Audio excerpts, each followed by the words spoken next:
Ang mga sundalo ng Rusya ay nagsimulang lumaban sa ibang paraan kaysa sa dati nating nakita. Sa halip na sumugod at mamatay sa labanan habang inaatake nila ang depensa ng Ukraine. Sa halip na mapatay agad, ibang ruta ang gamit nila. Sa ilalim ng lupa, may mga buong network ng imbernal at gas pipelines na nagpapahintulot sa mga sundalo ng Russia na makagalaw ng hindi natutuklasan. Ibig sabihin ay maari silang magsagawa ng mga ambush laban sa mga puwersa ng Ukraine. Akala nila, pero bumabalik sa kanila ang sikretong pagsalakay ng Russia gamit ang pipeline. Nalaman na ito ng Ukraine at ang ginagawa nila para ipagtanggol ang sarili laban sa taktikang ito ng Russia ay walang awa. Para maintindihan kung ano ang sinusubukang gawin ng Russia, pumunta tayo sa lungsod ng Kupiansk na matatagpuan sa Kharkiv Oblast. Target ni Vladimir Putin ang lungsod na iyon sa gitna ng labanan at gagawin niya ang lahat para makuha ito. Para sa presidente ng Russia, ibig sabihin nito ay pagpapadala ng mga sundalo sa madilim at mabahong tubo sa ilalim ng lungsod. Medyo elegante ang ideya sa pagiging simple nito. Habang gumagapang sa mga tubo na ito, halos imposibleng matukoy ang mga sundalo ng Russia. Marahil natutulungan ng pagkaabala ng Ukraine sa labanan sa ibabaw ng lupa. Dahan-dahang nakakarating ang mga tropa ng pipeline sa mga kapaki-pakinabang na posisyon bago nila sirain ang mga tubong kanilang dinaraanan. Nag-atake ang Russia, nabigla ang Ukraine at nanalo ang Russia. Iyan ang teorya sa likod ng taktikang sinubukan ng mga sundalong Ruso ayon sa Kiev Independent noong Setyembre 12, habang sinubukan nilang makalusot sa Kupiansk.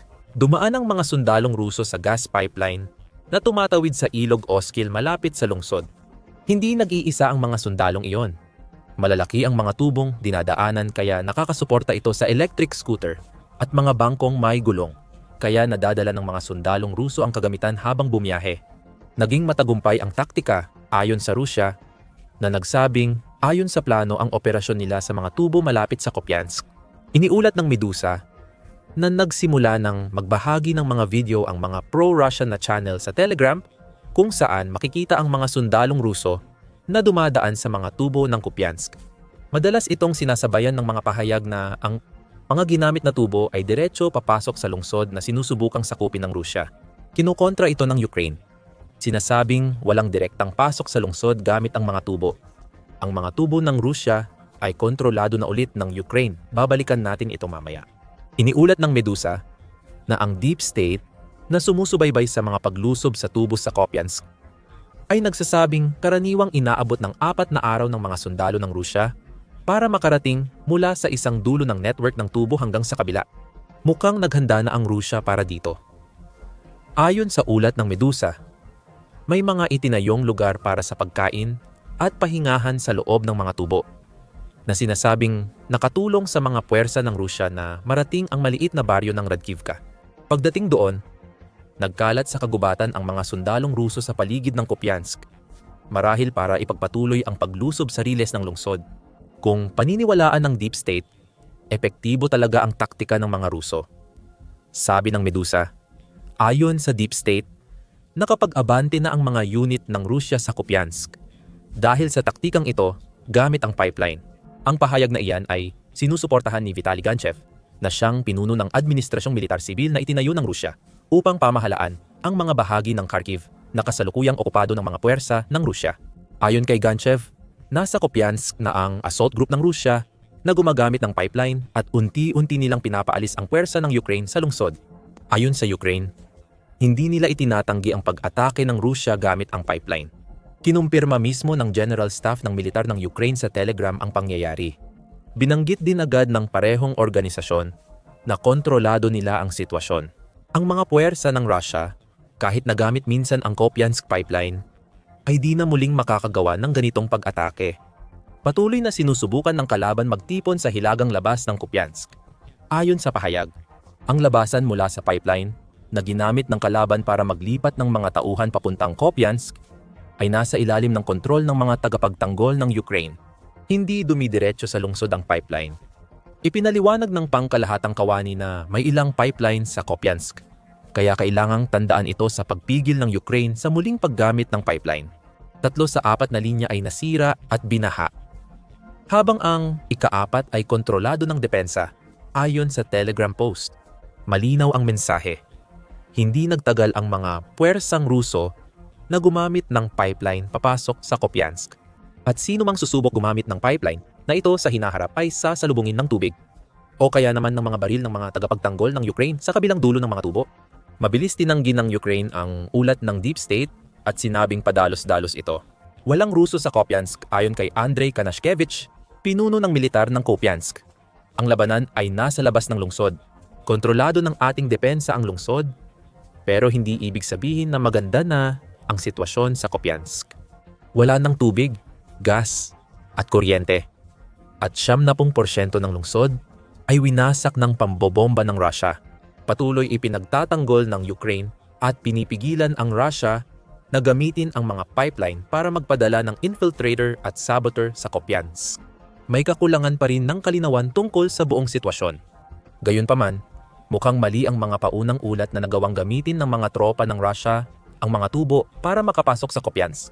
Sa halip, binutasan nila ang mga tubo para makalabas at magkalat sa paligid ng Kupiansk. Ayon sa Ukraine, lahat ng 4 na pangunahing pipe network ay binaha o may mga tagapagtanggol ng Ukraine na naghihintay para salubungin ang sinumang tropang Ruso na lalabas. Sinubukan ng Russia na umatake gamit ang pipeline pero napigilan ng Ukraine. Pero hindi pa iyon lahat ng kwento. Hindi ito ang unang beses na ginamit ng Russia ang mga tubo sa ilalim ng Ukraine para umatake, tulad ng nakita sa Kupiansk, kahit hindi naging matagumpay. Alam na ng Ukraine ang taktikang ito at naghanda sila ng matitinding depensa laban sa mga sumisingit na tauhan ng Russia sa pipeline. Tatalakayin natin ang 2 paksa mamaya sa video. Pero dapat munang isaalang-alang ng Russia ang seryosong epekto ng mga pag-atake sa pipeline na ito. At sa maraming pagkakataon, ang pananatili sa loob ng mga tubo ay kasing delikado para sa mga sundalo ng Russia gaya ng anumang kontradepensang kayang gawin ng Ukraine. Ang paggamit ng Russia ng mga pipeline sa Kupiansk ay hindi ito ang unang beses na ginamit nila ang ganitong estratehiya. Tatalakayin din natin ito ng mas malalim mamaya. May insidente ayon sa Kiev Independent na nagpapakita kung gaano kadelikado ang paglusob sa pipeline para sa Russia. Habang pinalalayas ng Russia ang mga puwersa ng Ukraine sa Kursk noong 2000 at 24,000 at 25, muli nilang ginamit ang mga pipeline. Isa sa mga sundalo, si Igor Garus, ay galing sa St. Petersburg. Nag-record si Garus ng isang video kung saan tinalakay niya ang matinding kaguluhan sa loob ng mga tubo sa Kursk. Ibinahagi ng Astra Telegram channel ang video at inilantad ang lagim sa ilalim ng lupa. Nagwawala na ang mga tao roon. May nagpaputok sa sarili. Isa tinutukan ng machine gun ang sarili. Isa binangga ulo niya. At isa bumangga sa pader. Matindi ang takot sa loob ng mga tubo. Ayon kay Garis, ikinuwento ni Garus ang matinding pagkabaliw ng marami habang pinilit ng mga sundalo na maglakbay sa madidilim at mahirap na tubo ng ilang araw. Maraming sundalo ang nasuffocate, nagpakamatay o namatay sa takot at pagkabaliw. Ayon kay Garis sa video. Kaya ang mga tubo na inakala nilang madaling daan papunta sa mahahalagang lugar sa loob ng Kursk ay nauwi sa pagiging libingan ng maraming sundalong Ruso na hindi kinaya ang hirap ng kalagayan sa loob. Ang punto namin dito ay hindi naglalakad-lakad lang nang walang problema ang mga puwersa ng Rusya dito.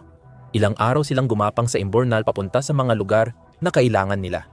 Kapag tumatawid sila sa gas line, nalalagay sila sa panganib ng diligtas na hangin at makipot na espasyo.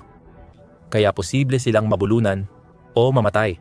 Sa Kursk, sobrang hirap tukuyin kung epektibo ang estratehiya ng Russia sa pipeline. Sa isang artikulo noong Abril 2000 at 25 tinanong ng Telegraph kung ang mga pag-atake sa pipeline sa Kursk ay tagumpay ng Russia o nauwi lang sa massacre ng kanilang mga sundalo. Inilarawan ng pahayagan ang pag-atake kung saan daan-daang sundalong Ruso na kulang sa oxygen ay biglang lumabas mula sa pipeline sa opensibang tinawag na Operation Potok. Hindi alam ng Ukraine ang pagdating ng mga sundalo at ang kwento ng Kremlin matapos ang insidente ay naging alamat ng mga sundalong lumabas sa tubo. Ayon sa Telegraph, mas komplikado talaga ang nangyari sa Kursk. Bagamat nagawa nga ng mga puwersa ng Russia na maglunsad ng matagumpay na ambush na ikinagulat ng mga sundalo ng Ukraine, naging mataas naman ang naging kapalit nito. Maliban sa sinabi ni Garus tungkol sa nangyari sa mga tubo bago ang pag-atake, malaki ang naging kapalit ng isang sorpresang ito para sa mga sundalo ng Russia. Lumabas na maraming Ruso ang nagkaroon ng matinding chemical na paso sa baga dahil sa paglanghap ng usok at mataas na methane sa masikip na tubo. Ayon sa Telegraph, lumabas sa scan na barado at namaga ang mga baga. Sa ilang mga kaso, nagdulot ang mga problemang ito ng sunod-sunod na mga sintomas na kalaunan ay nauwi sa mga kondisyon tulad ng pulmonya at pagkabigo ng paghinga. Maaaring hindi alam ng mga sundalo ng Rusya na ipinadala sila ni Putin sa isang halos imposibleng misyon. Sinabi ng Ukraine na natukoy, naharang at nawasak nila ang mga sundalong naglalagay ng pipeline sa Kursk na nagpapataas ng duda sa tunay na naabot ng Rusya sa pagsalakay. Daan-daang sundalo ng Rusya ang maaaring namatay sa loob ng mga tubo bago pa man sila muling nakaahon sa ibabaw ng lupa. Tinawag ng mga Ukrainian military blogger ang labanan na madugo at salungat sa inaasahan ni Putin. Pwedeng tumugma ang mga numero roon. Ayon kay Valery Gerasimov, ang pinuno ng militar ng Russia, 600 sundalo ang sumugod mula sa pipeline upang atakihin ang mga puwersa ng Ukraine. Sabi ng Ukraine, halos 100 ang bilang maaaring hindi natin malaman ang totoo. Pero malinaw na maraming panganib sa kwentong ito. Tuwing nagpapadala ang Russia ng mga sundalo nito sa mga pipeline, halos siguradong marami sa mga sundalong iyon ang mawawala o masasawi sa daan. Gayunpaman, mukhang handang isakripisyo iyon ni Putin kapalit ng elemento ng sorpresa. Tinawag ng mga Ruso ang mga tactical na aksyon sa pipeline na nakamamatay na pag-atake, ngunit tinatanggap nila ang kapalit na gastos. Ayon kay Serhiy Bratchuk, tagapagsalita ng Southern Division ng Ukrainian Defense Army sa Kiev Independent, ginagamit na ngayon ng Russia ang taktikang ito. Bakit?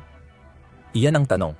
Mukhang hindi naman ganoon ka-epektibo ang mga pag-atake sa pipeline na ito. May mga pagtatalo kung ano ang naabot sa Kursk at sa mga pag-atake sa pipeline sa Kupiansk. Base sa insidente sa Kursk, maraming nawawala sa Russia dahil sa pipeline. Dahil dito, bakit nga ba ginagamit pa rin ng Russia ang mga pipe network sa ilalim ng Ukraine? May ilang sagot sa tanong na iyan. May mga naunang pangyayari sa kasaysayan at sa digmaan sa Ukraine na naging epektibo ang ganitong pag-atake sa pipeline kung tama ang pagkakagawa. Ang tunnel warfare na ginagawa ngayon ng Russia gamit ang pipeline tactic ay nangyari na rin noong unang digmaang pandaigdig. Dahil sa dami ng pagkakatulad ng digmaan sa Ukraine sa labang mahigit 1 siglo na ang nakalipas, hindi na dapat ito nakakagulat. Ginamit ng Russia ang maraming tangke at trench warfare. Kaya bakit di ito mag-inspire sa tunnel tactics ng unang digmaang pandaigdig? Sabi ni HIT, lumikha ang Allied Forces ng United Kingdom, France, Australia, at New Zealand ng napakalaking network ng mga lagusan. At ginawa rin ito ng Germany sa kanilang panig. Ginamit ang mga lagusan para makalusot sa ilalim ng mga trench ng kalaban at, sa maraming pagkakataon, pati na rin sa mga lagusan ng kalaban. Nagtatanim sila ng mina na pwedeng pumatay ng daan-daan o libo-libong sundalo sa pagsabog. Lumipas ang ilang dekada hanggang sa digmaang Vietnam at ang tinatawag ng pambansang museo ng hukbong sandatahan ng Estados Unidos na mga daga ng lagusan ay gumagawa rin ng katulad na mga gawain. Madalas ipadala noon ang mga sundalong Amerikano para pasukin ang Cu Chi Tunnel System ng Viet Cong. Parehong para harapin ang Viet Cong sa kanilang mga tagong lungga sa ilalim ng lupa at gamitin ang mga lagusang iyon para magsagawa ng mga ambush. Nagpatayo ang Amerika ng base militar sa lagusan ng Cu Chi para madali ang pasok at labas sa teritoryo ng Viet Cong. Madalas ding may impormasyon at supply sa mga lagusang ito, ngunit sobrang sikip kaya mahirap pasukin ng sundalo. Karamihan sa mga lagusan ay 2 talampakan ang lapad at 3 talampakan ang taas, kaya kailangan gumapang para makadaan. Ang paggamit ng mga lagusan sa ilalim ng lupa ay naging bahagi na ng digmaan sa loob ng mahigit 1 siglo. At dito tayo bumabalik sa paggamit ng Russia ng taktika ng pipeline. Maaaring hindi naging malinaw ang resulta ng paraang ito sa Kupiansk at Kursk. Pero nagtagumpay na rin ito kahit 1 beses nang nakuha ng Russia ang bayan ng Avdiivka. Sa panahon ng paglusob ng Russia sa Avdiivka, na kalaunan ay kanilang napanalunan, natuklasan ng Russia ang isang mahabang bahagi ng abandonadong underground pipeline. Ayon sa ulat ng Kiev Independent, napatunayan ng mga tubo na perpekto para sa pasok ng Russian infiltrators sa Avdiivka. Pero nabigo ang unang pagtatangka ng Russia. Nahuli ng Ukraine ang mga sundalong Ruso na sumusubok pumasok sa pipeline at pinaputukan ng artilyerya. Nagtagumpay ang Russia sa ikalawang pagtatangka at nakapasok ng 2 kilometro ang kanilang puwersa sa tubo. Lumabas sila sa Avdiivka at nasakop ang bahagi ng pinatibay na lugar na tumulong sa tagumpay ng Russia.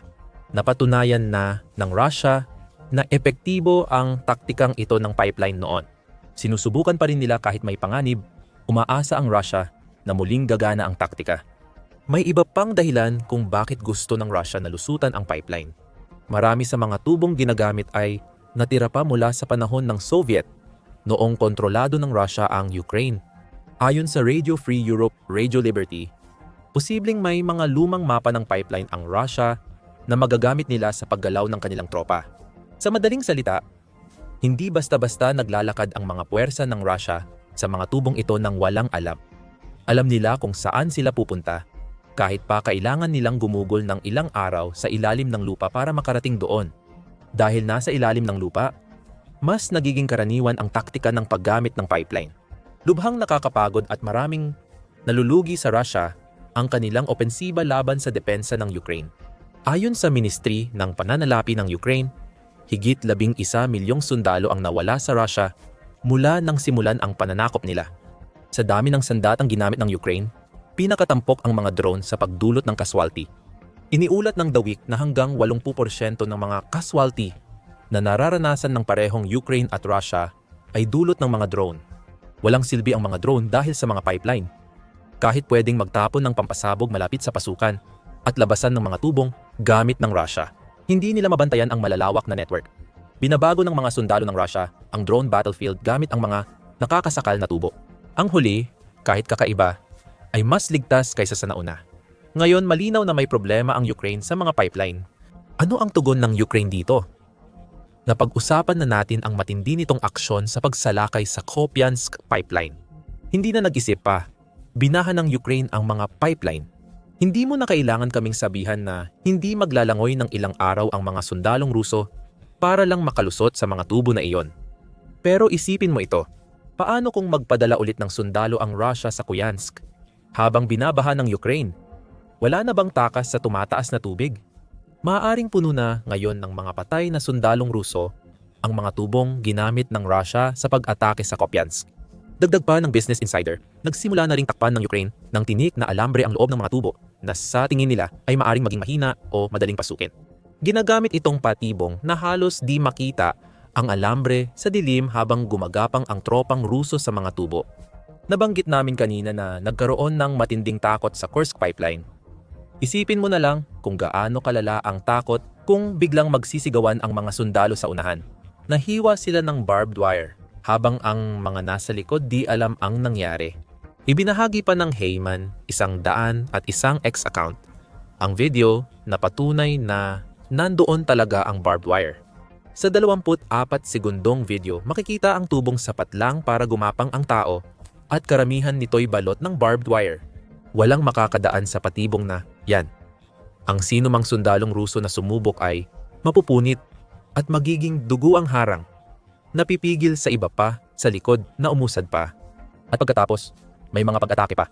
Nabanggit namin kanina na nagamit ng mga puwersa ng Ukraine ang artillerya para pigilan ang unang pagtatangka ng Russia na gamitin ang Avdiivka pipeline. Ayon sa Euromaidan Press, inatake na rin ng Ukraine ang pipeline na ginagamit ng Russia sa Kupiansk. Malamang ang pag-atake sa bahagi ng tubo malapit sa ilog Oskil ang sanhi ng nabanggit naming pagbaha. Hindi mahirap isipin ang isang estratehiya kung saan magtatago ang Ukraine ng mga artillery o drone operator malapit sa bungad ng mga tubo na inaakalang gagamitin ng Russia. Sa sandaling dumating ang mga sundalo, maaaring tamaan sila ng mga pag-atake na magpapabawal sa mga tubo bago pa man tuluyang makapasok ang mga puwersa ng Russia sa loob ng mga ito. Lahat ng ito ay mga hiwa-hiwalay na halimbawa ng ginagawa ng Ukraine para pigilan ang Russia na gamitin ang mga underground na tubo para sa mga pag-atake. Alam ng Ukraine na marami pa itong dapat gawin. Sabi ni Bratchuk sa Kiev Independent, malinaw na pwedeng gamitin ang mga paraang ito sa ibang lugar. Dapat opisyal at sistematiko ang tugon. Pinakamabilis na paraan ay pasabugin o bahayin ang mga tubo. Mas magiging epektibo ang magkatuwang na pagtatrabaho kasama ang mga lokal na autoridad at mga espesyalista na nakakaunawa sa sistema ng imburnal at gas ng mga tubo. Kailangang agad mahanap ng Ukraine ang mga espesyalista. Alanganin sila dahil sinabi ni Bratchuk na wala ang Ukraine ng mga mapa ng pipeline na hawak ng Russia. Tandaan na marami sa mga tubong ito ay mula pa noong panahon ng Soviet. Kailangan ng Ukraine ng mas maraming impormasyon na maaring mga hulugan ng pagtalaga ng mga tao para hanapin at imapa ang mga tubong ito bago magamit ng Russia. Kapag natuklasan ang mga tubo, may nakahandang kontrahakbang ang Ukraine. Kung marami pang bigong pagsalakay sa mga tubo, maaaring mapaniwala ang Russia na hindi sulit ang sakripisyo para sa hindi tiyak na resulta. Hindi lang Russia ang gumagamit ng taktika mula unang digmaang pandaigdig para magtagumpay. Ginawa rin ito ng Ukraine nang mapabagsak nila ang isa sa pinaka-advanced na cruise missile ng Russia gamit ang lumang machine gun mula unang digmaang pandaigdig at mahigit 11 na bala hindi ito dapat gumana. Alamin kung bakit ito gumana sa aming video at huwag kalimutang mag-subscribe sa The Military Show para sa iba pang mga video na nagpapaliwanag kung paano nilalabanan ng Ukraine ang mga pag-atake ng Russia. At salamat sa panonood.